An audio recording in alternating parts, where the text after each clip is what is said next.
प्रभु यीशु की स्तुति हो, प्रभु यीशु की महिमा हो, वो बढ़े और हम घटे, हमारे जीवन से उसे महिमा मिले।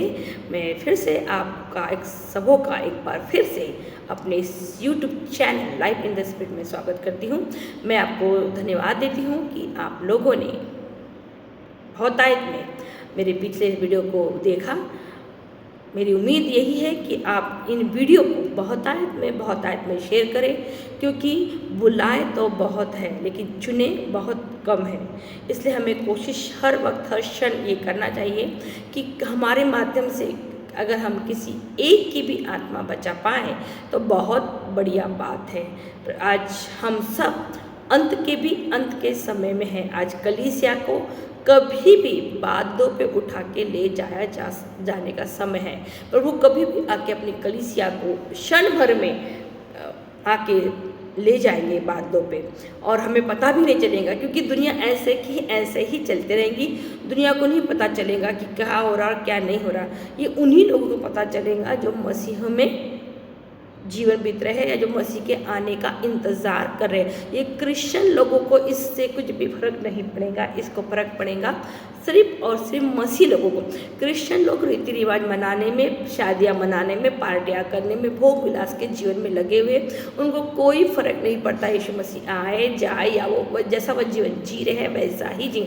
लेकिन जो लोग मसीह का आगमन का इंतज़ार कर रहे हैं, जो मसीह का इंतज़ार कर रहे हैं, जो इस बात पे दृढ़ विश्वास करते हैं कि स्वर्ग है और स्वर्ग में यीशु मसीह हमारे लिए जगह बनाने गए हैं और हमें स्वर्ग से वो लेने आने वाले हैं, एकदम दृढ़ विश्वास जिनका है, वही लोग मेरे इन वीडियो को पसंद करेंगे या उस पर मनन चिंतन करेंगे। अदरवाइज जो लोग इसी संसार में अपना मन लगा के रखे हुए हैं, इसी संसार में सोना चांदी और घर दार शादी प्रॉपर्टी में इंटरेस्टेड है, वो लोग उस राज्य के अधिकारी नहीं होंगे। क्यों नहीं होंगे? क्योंकि जब आपका मन इस संसार में लगा हुआ है तो आपको प्रभु उस संसार में ले जाने की गलती नहीं करेगा। मेरे हर वीडियो का मेन मकसद यही है कि एक दुनिया है जो आत्मिक है, और आत्मिक दुनिया होने के नाते उसके अपने अलग रूल्स हैं, वो शारीरिक नहीं है। हाँ, हम शरीर प्राण और आत्मा में बने हुए हैं और हमारे एक आत्मिक दुनिया है, और उस आत्मिक दुनिया में हम सबों को यदि प्रवेश करना है तो हमें उस आत्मिक संसार के नियमों को जानना जरूरी है, क्योंकि वहाँ जाने के बाद हमें नियम जानने को नहीं मिलेंगे। वो नियम हमें इसी धरती पे जानना है और मानना है, उसको फॉलो करना है। इसलिए प्रभु ने कहा, मेरी आज्ञाओं का जो पालन करेगा वही मेरी माँ, वही मेरा भाई और वही मेरे बहन। हाँ, उन्होंने कहा, जब उसको उनके शिष्यों ने उनसे बताया कि देखो आपकी माता और आपके भाई लोग आपसे मिलने आए हैं, तो उन्होंने पूछा ठीक है, लेकिन वो कौन है मेरी माँ, कौन है मेरा भाई? वही है मेरी माँ, वही है मेरा भाई, वही है मेरी बहन जो मेरे पिता के बताए हुए आज्ञाओं का पालन करता है। हाँ दोस्तों, हम सबों को इस बात पे अब हर कभी भी किसी भी क्षण कलीसिया उठाई जा सकती है बातों पर। प्रभु यीशु मसीह का दो आगमन है। एक है गुप्त आगमन, जिसमें प्रभु यीशु मसीह इस धरती पे पैर नहीं रखेंगे, वो बादलों पे से, क्या वचन क्या कहता है, जैसा वो गया है वो वैसा ही आएगा। तो प्रभु कैसे गए? वो बादलों पे उठा लिए गए, वैसे ही वो बादलों पे आएगा और बादलों पे ही अपनी कलीसिया को उठा के ले जाएगा। इसके बाद से इस संसार में जो विपदाएं आएंगी, जो परेशानियाँ आएंगी, उसका कहीं कोई अंत नहीं होगा। हाँ, जिस दिन प्रभु यीशु मसीह अपनी कलीसिया को बादलों पे आके बादलों पे उठा के ले जाएंगे, उस दिन के बाद इस संसार में महामारी, भूकंप, बाढ़, आसमान से आने वाली विपत्तियाँ, बीमारी, ऐसी अनगिनत विपत्तियाँ इस धरती पे आएंगी। लेकिन अफसोस है, इन विपत्तियों के बावजूद भी मनुष्य अपना मन नहीं फिराएंगे, क्योंकि वो अपनी भोग विलास की ज़िंदगी में, अपने दयनीय जीवन में, अपने शारीरिक इच्छाओं के प्रति इतना ज़्यादा सरेंडर हो चुके होंगे कि वो प्रभु यीशु मसीह और ईश्वर की सारी योजनाओं को गलत ठहराते हुए इवन बहुत से लोग तो गालियाँ भी देंगे। गलत शब्दों का इस्तेमाल भी करेंगे परमेश्वर के राज्य के बारे में, परमेश्वर के बारे में। ये सब मसीह लोग होंगे और ये सब क्रिश्चियंस लोग होंगे, मसीह लोग नहीं। ये सब क्रिश्चियन लोग होंगे जो यीशु मसीह को, परमेश्वर को क्या करेंगे, दोष देंगे। इसे दोस्तों आज जैसे कि मैंने अपने पहले वीडियो में आपको बताया है, हमें संतान से पुत्र बनने का न्योता दिया गया है। संतान बनने का न्योता सभी को है, लेकिन पुत्र बनने की टर्म और कंडीशन लागू है। दूसरा, हम सबों को, यदि हम संतान बन से पुत्र के कैटेगरी में आ गए तो पुत्र से हमारे को कलीसिया की कैटेगरी में आना पड़ेगा। वो कलीसिया जिसे प्रभु लेने आने वाले, वो कलीसिया जो महिमामय हो, जो इसमें कोई दाग ना हो, इसमें कोई झुर्री ना हो, इसमें कोई दोष ना हो, जो पवित्र हो और निष्कलंक हो। ऐसी कलीसिया जो परमेश्वर के राज्य की अधिकारी होंगे, ऐसी कलीसिया। अगर ये दो पार्ट ये हो जाएंगे, हमारा कवर हो जाएंगे, तो तीसरी एक पार्ट है जो हमें जानना है, वो है तीसरा, अगर हम पुत्र बन गए, हम कलीसिया बन गए, दुल्हन बन गए प्रभु के, और प्रभु ने हमें महिमामय कर दिया, हमें बिना दाग के कर दिया, हमारे अंदर की झुर्रियाँ निकाल दी और दोष हटा दिया, और हम पवित्र और निष्कलंक प्रभु की नज़र में पा लिए गए। तीसरा पार्ट है कलीसिया। तो अगर आप प्रकाशित वाक्य में जाओगे तो वहाँ पे एक कलीसिया है जिसका नाम है फिलदेल्फिया की कलीसिया। इसमें प्रभु ने उस कलीसिया, ये एक ऐसी कलीसिया है पूरी बाइबल में जो परफेक्ट कलीसिया है, जिसे प्रभु ने कहा कि मैं क्या करूँगा, इसको मुकुट पहनाऊँगा। क्या बनाऊँगा? मुकुट। हाँ, या अगर हम अच्छे पुत्र बन गए, हम कलीसिया बन गए, हम दुल्हन बन गए, तो तीसरा चीज़ जो है हमारा है वो है अभिषिक्त। हाँ, अब हम यदि इन दो कैटेगरी में हम पूरे हो गए तो तीसरा कैटेगरी है अभिषिक्त करने का, और वो काम सिर्फ और सिर्फ पिता का है। हाँ, इसलिए मैंने कहा कि अब कलीसिया का उठाए जाने का समय है। तो जो प्रभु पिता जिसे अभिषिक्त जो उठा लिए जाएंगे उनको पिता अभिषिक्त करेंगे और उन सबों को मुकुट पहनाएंगे, जैसे कि यीशु मसीह को मुकुट पहनाया गया है। तो आप यदि देखेंगे पुराना नियम देखेंगे तो वहाँ पे अभिषेक तेल का जो से अभिषेक होता था वो सबसे पहली बार वो हुआ है हारून का और उसके बच्चों का, लेवी वंश के हारून, और हारून के बाद से फिर जितने भी हारून के परिवार में पैदा हुए, हम लेवी वंश में नहीं, लेवी वंश भी जरूरी है, और लेवी वंश में जो हारून का परिवार है उसमें भी जो बच्चे पैदा होंगे उन्हीं को याचक का काम अभिषेक किया जाता था कि वो क्या करे, पवित्र स्थल में जाके इस परमेश्वर की स्तुति आराधना करें। लेकिन अगर आप पीछे आ जाएंगे तो आप देखेंगे हनोक का किसी ने अभिषेक नहीं किया था, लेकिन हम सुनते हैं उसके बारे में कि वो परमेश्वर के साथ चलते थे।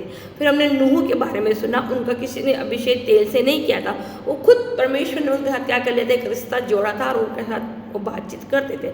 फिर इब्राहिम को हमने देखा, ये भी प्रभु के साथ चलने वाले व्यक्ति थे। इसहाक को हमने देखा, यूसुफ को देखा, याकूब को देखा और शमूएल को देखा। अब आप देखिए सबसे पहले बार जिसका तेल के साथ अभिषेक किया गया था राजा बनने के लिए वो था साउल। साउल के बाद दाऊद, दाऊद के बाद सुलेमान। इन सबको प्रभु ने क्या किया, अपने कार्य के लिए चुनाव चुनने के बाद इनका अभिषेक किया। सही है। लेकिन जब नए नियम में आएंगे तो अब यहाँ यीशु मसीह के लिए कहा गया है कि उसने मेरा अभिषेक किया है कि मैं क्या करूँ, दरिद्रों को सुसमाचार सुनाऊँ और गरीबों को मुक्त करूँ।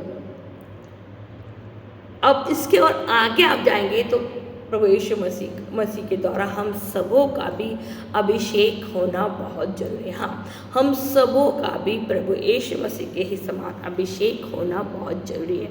यदि हम एक चुनी हुई राजकीय प्रजा है तो आपका और मेरा भी चुनाव होने के बाद उस तेल से हमारा भी अभिषेक होना बहुत जरूरी है और हमें भी उस स्वर्ग का मुकुट मिलना बहुत जरूरी है। आज आप और मुझको यानी कलीसिया को इस बात का मनन चिंतन करना बहुत जरूरी है ताकि हम इस बात पे सोचें कि हमने संसार में इतने साल जीवन जिए तो अगर हमारा प्रभु पिता ने अभिषेक किया है तो क्या हमने कभी भी प्रभु परमेश्वर के राज्य के लिए, ईश्वर के राज्य के लिए कोई काम किया है। हाँ, हमारा अभिषेक होने का मतलब है, कलीसिया का अभिषेक होने का मतलब है कि कलीसिया ईश्वर के राज्य के लिए क्या करती है, काम करे, परमेश्वर के लिए काम करे, प्रभु की योजनाओं को पूरा करे इस संसार में, न कि इस संसार के लिए। आप किसी भी व्यक्ति के पास जाइए, किसी से भी आप बात किए, उनकी बातों में कहीं भी कुछ भी ईश्वर की इच्छा नहीं होती, वो पूरी संसार की इच्छा होती है, या संसार के में जो कुछ भी दुनिया में हो रहा है उसके बारे में इच्छा होती है। सही है कि नहीं, गलत है? कोई भी व्यक्ति आत्मिक दुनिया की बातें नहीं करता, कोई भी व्यक्ति शरीर प्राण आत्मा के बारे में डिस्कशन नहीं करता। वो बहुत सारा घूमना है, बहुत सारा हम बहुत ही नीरस जीवन जीते हैं, लेकिन हमें ऐसा लगता है कि हम बहुत अच्छा जीवन जी रहे। क्यों? क्योंकि हमने सुबह उठ के अच्छा नाश्ता कर लिया, दोपहर में अच्छा खा लिया, 2 घंटे की नींद हो गई, फिर शाम को उठे, फिर चाय पिए, फिर थोड़ा सा बैठे, फिर रात का खाना खाया और फिर सो गए। हमको लगता है वाओ क्या परफेक्ट लाइफ है हमारी, एक अच्छी जॉब हमारे पास, एक अच्छी सैलरी हमारे पास आती। ये ऐसी जीवन प्रभु के किसी भी काम का नहीं है। इस जीवन में जब तक आप प्रभु की योजना नहीं पूरी करोगे। हाँ, आप देखिए यीशु मसीह का जब से वो उनका बपतिस्मा हुआ उस यरदन की नदी में, तब से उन्होंने एक काम कहा, क्या बोला, मैं जो भी करता हूँ अपनी पिता की इच्छा पूरी करने के लिए करता हूँ। मैं जो भी मुझे मेरा पिता बताता है वही मैं क्या करता हूँ, मैं करता हूँ। इसका मतलब ये है कि आपको और मुझे भी यदि पुत्र बन गए हैं, पुत्र बनने के बाद यीशु मसीह ने हमें कलीसिया के रूप में, दुल्हन के रूप में स्वीकार कर लिया है। अब इसके बाद यदि पिता के द्वारा हमें अपना अभिषेक करवाना है और हमें मुकुट चाहिए, तो हमारे हर क्षण हर पल के जीवन में ये बात होनी चाहिए कि प्रभु मेरी नहीं बल्कि तेरी इच्छा पूरी हो। लेकिन आज मनुष्य सिर्फ और सिर्फ अपनी शारीरिक इच्छा पूरी करने में लगा हुआ है। उसे कोई फर्क नहीं पड़ता कि आजू में क्या हो रहा, बाजू में क्या हो रहा, किसके पास क्या है, किसके पास नहीं। हर कोई एक दूसरे को गलत और बुरा ठहराने में लगा हुआ है। कोई भी ये नहीं कहने को तैयार है कि हाँ मेरी गलती है। दोस्तों, मुझे कभी कभी एक बात है, वैसे ये मेरा टॉपिक आज का नहीं है, मैं फिर बता, उस समारी स्त्री के बारे में कभी कभी मैं सोचती हूँ कि उस समारी स्त्री के बारे आप भी जरा इसको मन चिंतन करके देखिए, सोच के देखिए कि एक स्त्री है जिसके पास एक पुरुष है, आया है, इसको थोड़ी देर के लिए भूल जाइए कि वो यीशु है करके, वो आया है, वो एक स्त्री से पूछ रहा है कि बोल रहा है कि जा तेरा क्या कर, पति को बुला के ला। एक अजनबी स्त्री को एक अजनबी पुरुष अगर इस तरीके से बोलेगा आज के ज़माने में, तो ज़रा सोचिए जो आज की स्त्री होंगी तो वो छोड़ेंगी क्या उसको? वो बिल्कुल नहीं छोड़ने वाली उसको। वो क्या बोलेंगे, तू कौन होता है मेरे पति के बारे में बोलने वाला? हाँ, या तेरे को किसी ने, तो एक अजनबी व्यक्ति ने कहा मैं से कैसा ऐसा बात कर सकता है, न जाने कितनी सारी बातें उसको सुना देंगी। सही है। लेकिन अगर हम उस समारी स्त्री के बारे में जो यीशु को नहीं जानती थी, हाँ ये तो आप और मैं सुसमाचार पढ़ रहे हैं तो हमको मालूम है कि यीशु मसीह ने एक समारी स्त्री से पानी पीने को मांगा, लेकिन उस स्त्री को नहीं पता था कि वो यीशु मसीह है करके। तो वो एक अजनबी व्यक्ति से उसे कह रहा है कि जा तेरा पति को बुला के ला, तो वो क्या कह रही है कि मेरा कोई पति नहीं है। हाँ दोस्तों, ये बहुत ही गंभीरता से मन चिंतन करने का सब्जेक्ट है। एक स्त्री जो अजनबी व्यक्ति है उसको ये कह रही है कि मेरा कोई पति नहीं है। क्यों कह रही है जानते आप? उसका कारण एक ही है, क्योंकि वो जो जीवन वो जी रही थी वो पाप का जीवन था। ये बात वो जानती थी और उस पाप से वो क्या कर रही थी, अफसोस कर रही थी, घिन कर रही थी। उस पाप के उसको तकलीफ और दुख में थी, वो उसको एंजॉय नहीं कर रही थी। अगर वो उसे एंजॉय करी होती तो वो क्या बोली होती यीशु मसीह को, हाँ मेरा पति ड्यूटी पे गया है, बाहर गया है, तुम कौन होते हो पूछने वाले, या वो कल आएंगे, ऐसा कुछ भी जवाब वो उल्टा पुल्टा दे सकती थी। लेकिन यदि वो उस पाप को एंजॉय कर रही होती तो, लेकिन वो अपने पाप को एंजॉय नहीं कर रही थी, इसीलिए उसने क्या बोला कि मेरा कोई भी पति नहीं है। आज आपको और मुझे भी इतनी गंभीरता की बात है, हम कोई भी पश्चाताप करने को तैयार ही नहीं है। हम बोलते यीशु मसीह आया, उन्होंने हमारा पापों को क्षमा कर दिया और अब हम बिंदास पाप करें। यदि हमें उस लेडीज ने तो अजनबी व्यक्ति के सामने भी सच बोला, लेकिन आज आप और मैं पवित्र वेदी के सामने यीशु को जानते हुए भी पाप की अवस्था में उसके सामने जाते हैं। हम आज अपने मोबाइल के इतने गुलाम हो चुके हैं, पर हमें गुलामी कभी स्वीकार नहीं करेंगे कि हाँ हम गुलाम हो चुके हैं, हम टीवी के गुलाम हो चुके नहीं कर सकते हम और बोलेंगे कि हम नहीं, मोबाइल तो आजकल का ज़माने का ज़रूरत हो गया है।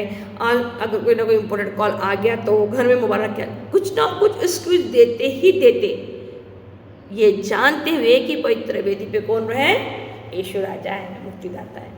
वो इससे सचमुच कितना अपने पापों से घिन करने लग गई थी, उस पाप से बाहर निकलना वो चाहती होंगी, तभी तो उसने उस चीज़ को स्वीकार किया कि भैया कि मेरा कोई पति नहीं है। हमको आपको आज इस बात पे इतनी गंभीरता से मनन चिंतन करना है कि हमें अपने पापों को स्वीकार करना है, ताकि हम पश्चाताप कर सके अपने लिए, दूसरों के लिए नहीं। क्योंकि न्याय करने का तो काम प्रभु का ही है ना, वो आएगा ना, कर रहा है न्याय। सब बहुत ज़्यादा समय बचा ही नहीं है, न्याय का समय बहुत जल्दी आने वाला है। लेकिन क्या हम पश्चाताप कर चुके हैं? अरे हम अपने पापों को ही स्वीकार करने को तैयार नहीं, तो पश्चाताप कहाँ से करेंगे? हम तो सारा दोष प्रभु में मर दिए हैं हमने, तो हम कैसे पुत्र बनेंगे, हम कैसे प्रभु की कलीसिया बनेंगे, और कैसे हमारा अभिषेक होगा, और कैसे हमें स्वर्ग का मुकुट मिलेगा? ये बहुत गंभीर मामला है कलीसिया का स्वर्ग में उठाए जाने का, लेकिन हम इस पे मनन चिंतन करते ही नहीं। पापों को हम इतना इंजॉय करने लग गए हैं, तो हमें सत्य के बारे में इंटरेस्ट ही नहीं है, हम पाप इंजॉय कर रहे हैं। तो जब इंसान पापों को इंजॉय करने लगता है तो उसे कभी वो स्वीकार करता नहीं। लेकिन वो हमारी स्त्री जो थी उस पाप को इंजॉय नहीं कर रही थी, वो कहीं ना कहीं उस काम से दुखी थी, परेशान थी, कहीं ना कहीं मजबूरी है वो कर रही होंगी, इसलिए उसने स्वीकार किया। लेकिन हम स्वीकार ही तो करने को तैयार नहीं कि हम गलत हैं, हम पापी हैं। सिर्फ बरबली मुंह से बोलते प्रभु मैं पापी हूँ, पर किस विषय में तू पापी है? कौन सा पति है तेरा वो जिसके से तू पति है, वो कौन सा पाप है तेरा जिसको से तू पापी है? पाप का भी तो नाम बता भाई, क्या काम किए? तुझे बहुत गुस्सा आता, तूने गुस्से में किसी को गाली दे दी, तो किसी के प्रति बहुत नफरत करती, तो किसी के प्रति बिना सोचे तुमने बहुत सारा बात बोल दी, तो बहुत लालची है, तो बहुत झूठी है, या तुम झगड़ा लगाने वाली हो, कौन सा पाप है वो? तुमने किसी को लूट लिया है, तुम एक गैर अनैतिक रिश्ते में बंधी हुई हो, कौन सा पाप है जो प्रभु को तुमको स्वीकार करना है? तुम मोबाइल के पाप में पड़े हो कि मैं मोबाइल के बगैर रह ही नहीं सकती, मैं मोबाइल में गंदी गंदी पिक्चर देखने की मुझे आदत हो चुकी है, नेटफ्लिक्स में मैं देख रहा हूँ, जो भी XYZ, ये सब पति है हमारे ना। ये पाप यानी क्या है? पति है हमारे। वो जो बोले मेरे 5 पहले भी रह चुके, छठवां है, ये भी तेरा पति नहीं, ये सब पाप है। पति यानी पाप। कौन से पाप के लिए आपको पश्चाताप करना है? अरे तो वो तो तब करोगे ना पश्चाताप जब आप पाप स्वीकार करोगे। आप तो पाप स्वीकार ही नहीं कर रहे, आप तो कह रहे हो कि हम तो परफेक्ट हैं। तो जब आप परफेक्ट है तो आपको पश्चाताप की जरूरत ही नहीं है। पश्चाताप आप करोगे नहीं तो आपको प्रभु यीशु मसीह की भी जरूरत नहीं है। तो दोस्तों, यदि आप पुत्र बन चुके हैं, आप कलीसिया में आ चुके हैं, और यदि आपको स्वर्ग राज्य जाना है, तो आप प्रकाशित वाक्य में अगर पढ़ेंगे तो वहाँ पे 2 चीज़ बहुत जरूरी बताया गया है। फिलदेल्फिया के कलीसिया जो कि परफेक्ट कलीसिया है, पूरे 7 कलीसियाओं में से ये एक कलीसिया है जिसमें प्रभु यीशु मसीह कोई भी क्या नहीं दाग नहीं पाते। अगर आपने पुत्र और कलीसिया का मैटर पार कर लिया तो ये तीसरा पड़ाव है, जो आखिरी पड़ाव है, जहाँ हमको परम पिता, पुत्र, पवित्र आत्मा का हमको सामना करने का मौका मिलेगा, जहाँ यीशु मसीह भी होंगे, जहाँ पिता भी होंगे, जहाँ पवित्र आत्मा भी होंगे, जो हमें अपने तेल से अभिषेक करेंगे और हमें स्वर्ग का मुकुट पहनाएंगे। देखिए, फिलदेल्फिया की कलीसिया के स्वर्गदूत को ये लिखो, जो सच्चा है, जिसके पास दाऊद की कुंजी है, जिसके खोलने पर कोई नहीं बंद कर सकता और जिसके बंद करने पर कोई नहीं खोल सकता, उसका संदेश इस प्रकार। ये यीशु के बारे में लिखा गया है। दाऊद की कुंजिया किसके पास है? यीशु मसीह के पास है। किसे अधिकार? स्वर्ग और पृथ्वी पर पूरा अधिकार दिया गया यीशु मसीह को। किसके पास स्वर्ग और पृथ्वी की सारी कुंजियाँ? ये प्रभु यीशु मसीह के पास है। मैं तुम्हारे आचरण से परिचित हूँ, मैंने तुम्हारे एक दौर खोला जिसे कोई नहीं बंद कर सकता। तुम्हारी शक्ति सीमित है, फिर भी तुमने मेरी आज्ञाओं का पालन किया और मेरा नाम अस्वीकार नहीं किया। हाँ, ये वो कलीसिया है जो दुख में है, तकलीफ में रहेंगी, कुछ भी हो जाए, लेकिन यीशु मसीह को किसी भी कंडीशन में यीशु मसीह का नाम खराब नहीं करेंगे, ना अपने बच्चों की वजह से, ना अपने परिस्थितियों की वजह से, कभी भी ऐसा कोई काम नहीं करेंगी कलीसिया जिसमें प्रभु यीशु मसीह का। आज ज़्यादा लोग पाप कर रहे हैं, उसका मेन कारण उनके अपने बच्चे हैं, क्योंकि बच्चे गलत ट्रैक पर जीवन जी रहे हैं। वो कह रहे हैं कि आजकल की दुनिया में से सब होता, तो माँ बाप भी उसको स्वीकार कर ले रहे हैं। सही है, मैं तुम्हारी सीमित शक्तियाँ होने के बाद भी तुमने मेरी आज्ञा का पालन किया और मेरा नाम अस्वीकार नहीं किया है। देखो, मैं शैतान के उन अनुयायियों को जो अपने को यहूदी कहते हैं किंतु यहूदी है नहीं और झूठ बोलते हैं, इसके लिए बाध्य करूँगा कि वे आकर तुम्हारे चरणों में दंडवत करें और ये जान जाए कि मैं तुमको प्यार करता हूँ। हाँ, ये उन लोगों के लिए है जो अपने आप को क्रिश्चियन कहते हैं, लेकिन ये क्रिश्चियन नहीं है। प्रभु कह रहे हैं ऐसे लोग क्या करेंगे अंतिम समय में, जो सच्चे कलीसिया है उनके चरणों में आके ये गिरेंगे और अपना क्या करेंगे, गुनाह गलती स्वीकार करेंगे।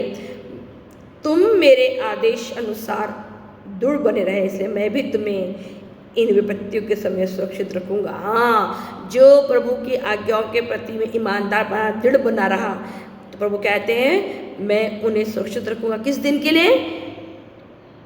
जो समस्त पृथ्वी पर आने वाली है और उनके निवासियों की परीक्षा लेंगी। मैं शीघ्र ही आने वाला हूँ। जो शिक्षा तुम्हारे पास है उस पर दृढ़ बने रहो, जिससे कोई तुमको तुम्हारे मुकुट से वंचित न करे। हाँ, ये आखिरी पड़ाव है हमारा दोस्तों। पहले हम पुत्र संतान बनाने को बुलाए गए, फिर हम पवित्र आत्मा के चलाए चले तो हम क्या बन गए? पुत्र बन गए। फिर हमने ऐसा जीवन जिया कि पुत्र प्रभु यीशु मसीह ने हमें अपना क्या कर दिया, नीच प्रजा चुन लिया, हमें अपनी कलीसिया में ला लिया, और हमें क्या किया, महिमामयी कर दिया, हमारे अंदर के सारे दाग निकाल दिए। महिमा में करा मतलब हमको शरीर प्रदान किया, महिमा का शरीर प्रदान किया, हमारे अंदर के सारे दाग निकाल दिया, सारी झुर्रियाँ निकाल दिया, एक महिमा में नया शरीर हमको दे दिया, पवित्र निष्कलंक। और अब ये महिमा में पवित्र शरीर उठा के कहा पिता के सामने हमें रख दिया, और पिता हमको क्या करेंगे, तेल से हमारा अभिषेक करेंगे और हमारे सर पे मुकुट देंगे। ये तो सुंदर बात है। हाँ, लेकिन अफसोस लोग इसी दुनिया का कुछ नहीं है दोस्तों। एक कभी महसूस करके देखिए कि आप और मैं पिता के सामने हैं और पिता हमारा को तेल लगा के अभिषेक कर रहा है और हमें मुकुट पहना रहा है। कोई टेंशन ही नहीं है, कोई किराना नहीं भरना है घर में, कोई खाना नहीं पकाना, कोई झाड़ू नहीं मारना है। लोगों को पता नहीं, सब काम में इतना इंटरेस्ट है कि ये सुनती नहीं। मैं तो बोर हो चुकी हूँ भैया, मुझे बिल्कुल इंटरेस्ट नहीं है। और कितना खाना पका के खिलाने का है इनको। 30 साल हो गए मेरे शादी को, 30 साल से मैं एक ही काम कर रही हूँ, क्योंकि संतुष्टि किसी को नहीं है। इससे क्या करके सब व्यर्थ ही व्यर्थ है। मनुष्य जो कल करता वो फिर से कल करता, फिर आज करता, फिर कल वही करता। कुछ इस संसार में कुछ भी नया नहीं है, पहली बात तो ईश्वर के नज़र पे, क्योंकि दुनिया क्या गोल घूम रही है, तो कुछ भी नया नहीं हो रहा, वही सब घूम घूम के होते जा रहा। और हमको क्या, अरे आज का दिन नया नहीं भाई, कुछ भी नया नहीं है। दोस्तों, अगर आपको और मुझे प्रभु की कलीसिया बनना है तो ये तीसरा आखिरी पड़ाव है, इसे हमको पार करना है। और ये पड़ाव है पिता के हाथ में, जब हमारा अभिषेक किया जाएगा और हम सबों को मुकुट पहनाया जाएगा। फिर देखिए, हमारे मुकुट पहनाने का क्या होगा, मैं विजयी को अपने ईश्वर के मंदिर का खंभा बनाऊंगा, वो फिर कभी बाहर नहीं जाएगा। मैं अपने ईश्वर का नाम, हाँ ये बहुत गंभीर बात है, मैं अपने ईश्वर का नाम, अपने ईश्वर का नाम, मैं अपने ईश्वर का नाम, अपने ईश्वर के नगर का नाम, उस नवीन यरूशलेम का नाम जो मेरे ईश्वर के यहाँ से स्वर्ग से उतरने वाला है, और अपना नया नाम उस पर अंकित करूँगा। हाँ, हम सब पूरी तरीके से नए हो जाएंगे। नया ईश्वर का एक नया नाम मिलेगा, ईश्वर के नगर का नया नाम मिलेगा, नई यरूशलेम जो स्वर्ग से उतरा उसका नाम मिलेगा, और यीशु मसीह का भी एक नया नाम हमको मिलेगा। ये है हमारा विजय मुकुट, ये है कलीसिया। और देखो आखिरी, जिसके कान वो सुन ले कि आत्मा कलीसिया से क्या कहती है। हाँ दोस्तों, सिर्फ पहले सुसमाचार प्रभु बोलते हैं इसकी सुनने की कान सुन लो, लेकिन प्रकाश वाक्य प्रभु कहते हैं आत्मा कलीसिया से क्या कहती है सुन ले। हाँ, अभी सिंपल वाले कान नहीं, सुसमाचार सुने, wow today's miss is very good, father ने क्या मस्त बोला, रिट्रीट में गए थे तो क्या अच्छा हो गया, एक गया समय, आत्मा तक क्या पहुंचा। दोस्तों, हम सब कहीं ना कहीं यदि आपने और मैंने मसीहा को स्वीकार किया है तो उसका मेन उद्देश्य ये है कि हमें मुकुट पहनाया जाए, हमारा अभिषेक किया जाए, हमें पिता का नया नाम, पिता के नगर का नया नाम, नए यरूशलेम का नया नाम और यीशु का नया नाम पता करना है। तो ये तीसरा कंडीशन हमें पार करना ही होगा। दोस्तों, पुत्र बनने की कंडीशन, कलीसिया और दुल्हन बनने की कंडीशन, और आखिरी का काम यीशु मसीह का है। अगर हम ये दो चीज़ों में हमने कवर किए तो तीसरा काम यीशु मसीह का है कि वो हमें पिता के सामने लाके क्या करेगा, खड़ा कर देगा और तब पिता हमारे साथ ये काम करेंगे। दोस्तों, एक बहुत ही खूबसूरत दुनिया हमारा इंतज़ार कर रही है, एक बहुत खूबसूरत राज्य मेरा और आपका इंतज़ार कर रहा है, लेकिन उसके लिए आपको इस संसार से अपना मन हटा के उस संसार में लगाना पड़ेगा।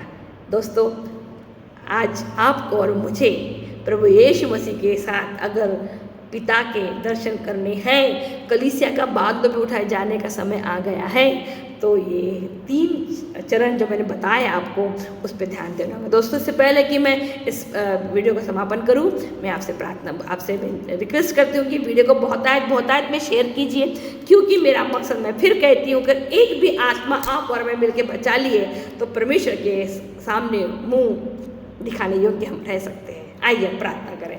सर्वशक्तिमान पिता परमेश्वर, स्वर्ग और पृथ्वी के अधिकारी, सब दृश्य अदृश्य वस्तुओं के सृष्टिकर्ता, स्वर्ग में विराजमान महान ईश्वर, हम आपको धन्यवाद देते। प्रभु, एक अद्भुत समय आने वाला है जब कलीसिया बादलों पे उठाई जाने वाली। हाँ प्रभु जी, एक प्रभु यीशु मसीह का दूसरा गुप्त आगमन है प्रभु जी, जिसमें वो धरती पे पैर नहीं रखेंगे, लेकिन जैसे कि दूतों ने प्रेरितों से कहा था कि तुम टुकड़ टुकड़ वहाँ क्या देखते हो, वो जैसे गए हैं वो वैसे ही नीचे आएंगे। हाँ, वो बादलों पे उठा लिए गए, वैसे ही वो बादलों पे आएंगे और बादलों पे अपनी कलीसिया को उठा के ले जाएंगे।